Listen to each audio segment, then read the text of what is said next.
উটের চড়ে বা চড়ানো বা ঘোড়ার পিঠে উঠায় তাকে যখন আনার চেষ্টা করা হচ্ছিল, ঘোড়া আর সামনে ওঠে না, ঘোড়া আর যেতে চায় না। আসমানের দিকে চিৎকার, আসমানের দিকে তাকিয়ে তাকিয়ে চিৎকার মারে মারে বলতে, কি যেন বলতেছে কেউ বোঝে না। অনেক চেষ্টা করলেন তার পরিবারের লোকজন। আমর ইবনে জামূহ রাদিয়াল্লাহু তাআলা যুদ্ধের ময়দান থেকে আর বাড়িতে আনতে পারে না। আল্লাহ রাসূলকে বললেন, ইয়া রাসূলুল্লাহ, ইয়া হাবিবাল্লাহ, আমর ইবনে জামূহ তো শহীদ হয়ে গেছে, তার লাশটা আমরা নেওয়ার জন্য চেষ্টা করতেছি, কিন্তু ঘোড়া তো আর এখান থেকে উঠতে চায় না, যেতে চায় না। আল্লাহ রাসূল বললেন, আমর ইবনে জামূহ সে কি বাড়িতে আসার আগে কিছু বলেছিল নাকি?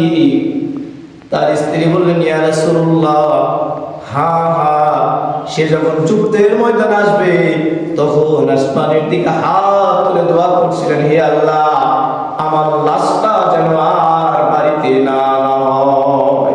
আল্লাহ রাসূল বললেন, আল্লাহ তার দোয়াকে কবুল করলেন। সুবহানাল্লাহ।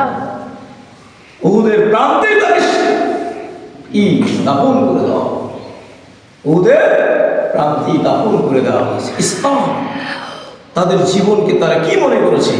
ল্যাংড়া মানুষ, রাসূল তাকে ছাড় দিয়ে দিল, অথচ জান্নাতের লোভে আল্লাহ সন্তুষ্টির জন্য নিজের জীবনকে কিছুই না মনে করে, নিজের অসুস্থতাকেও কিছু না মনে করে যুদ্ধের ময়দানে চলে গেছে।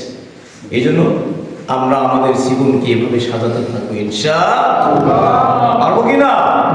চেষ্টা করব, আল্লাহর কাছে দোয়া করতে থাকবো, আল্লাহ তুমি যখন আমাকে দুনিয়াতে পাঠাইছো মাওলা, তুমি যখন আমাকে মানুষ বানাইছো মাওলা, তুমি তাহলে সেই ভালো মানুষদের নামের তালিকার সাথে আল্লাহ তুমি আমার নামটা লেখাই। এই দোয়া করা যায় না?